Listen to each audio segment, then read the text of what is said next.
देश भर में रेसिडेंट डॉक्टर्स के चल रहे नेशन वाइड स्ट्राइक का दूसरा दिन है। ओपीडी सर्विसेज और इमरजेंसी सर्विसेज पे अब इसका असर दिखना शुरू हो गया है। फोडा, जो देश भर के रेसिडेंट डॉक्टर्स का एसोसिएशन है, उसने 17 दिसंबर से सभी सर्विसेज से, मेडिकल सर्विसेज से विड्रॉल कर लिया था और ये पूरा का पूरा डेडलॉक असल में सुप्रीम कोर्ट में चल रहे नीट पीजी 2021 की काउंसलिंग को लेके है।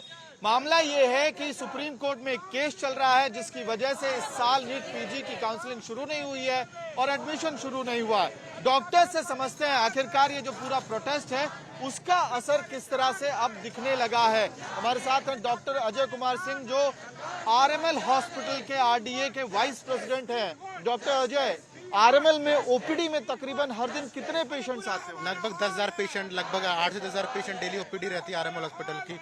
वो बिल्कुल, और काफी जो हम लोग जो रेजिडेंट डॉक्टर्स चलाते हैं 70-80% आरएमएल जो हॉस्पिटल की सर्विस होती है इन पर डिपेंड होती है। ये मतलब बहुत एक बड़ा हमारा वो रहता है। और अब आप कह रहे 70% पेशेंट जो आपके हॉस्पिटल में आते हैं वो रेजिडेंट डॉक्टर्स पर डिपेंडेंट है। आप लोग स्ट्राइक पे हैं तो नेचुरली जो मेडिकल सर्विसेज हैं वो कोलैप्स कर रहा है, तो इस पे किसकी जिम्मेदारी बनती है?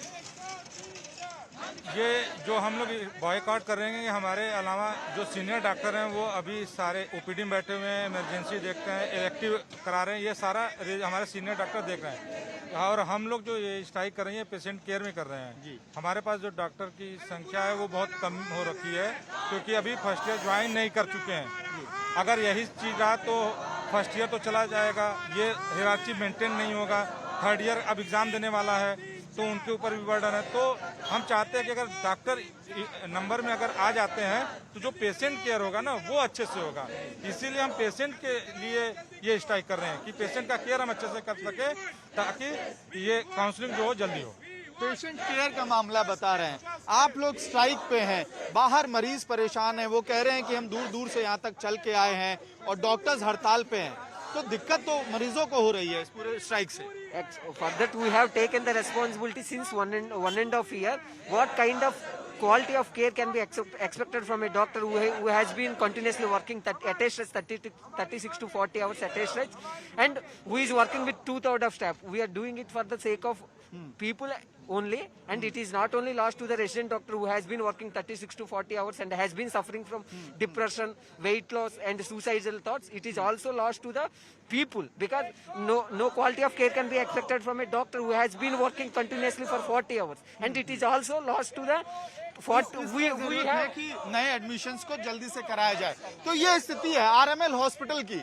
दिल्ली के प्रमुख अस्पतालों में से एक राम मनोहर लोहिया अस्पताल, वहां पे जो रेसिडेंट डॉक्टर्स हैं वो इस वक्त हड़ताल पे हैं। मैं आपको बता दूं फोडा के हड़ताल का आज दूसरा दिन है और अभी तक केंद्र सरकार से फोडा की कोई बातचीत नहीं बन पाई है, जिस वजह से ये डेडलॉक लगातार बरकरार है। क्या सरकार से बातचीत हो पाई? कब तक उम्मीद है कि आप लोग हड़ताल खत्म करेंगे? सरकार से हम बात करने की कोशिश कर रहे हैं ताकि हम चाहते हैं जल्दी जल्दी इस बात का समाधान निकले और हम अपनी जो सर्विस है मेडिकल सर्विस अपने पेशेंट जिसके लिए हम इस कोर्स में आए वो जल्दी जल्दी दें और हमारी सरकार मांगे सुने और हमें उम्मीद है वो सुनेगी जल्दी और हम जो अपनी फुल स्ट्रेंथ के साथ मेडिकल सर्विस अपने एक लाइन में डिमांड क्या है वो भी समझाएं। हमारा डिमांड ये है कि नीट पीजी काउंसलिंग जो डिले चल रहा है वो जल्द से जल्द हो जाए ताकि जो ये 45,000 हमारे जो डॉक्टर रेजिडेंट अभी तक आए नहीं है वो जल्दी से जल्दी आ जाए ताकि जो ये हमारे पास ओमिक्रॉन वेरिएंट आने वाला जिससे बता रहे हैं कि थर्ड वेव चलने वाला है ना,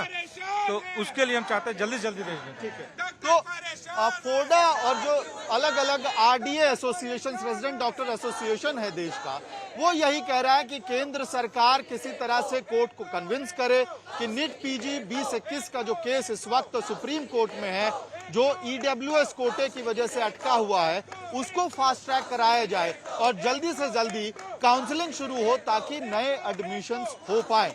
लेकिन दूसरी तरफ तमाम अस्पतालों में, दिल्ली के तमाम अस्पतालों में, राम मनोहर लोहिया अस्पताल जैसे अस्पतालों में इस वक्त मरीज परेशान हैं क्योंकि डॉक्टर्स हड़ताल पे हैं। वीडियो जर्नलिस्ट अनु प्रजापति के साथ मैं अमित भारद्वाज, दिल्ली आज तक।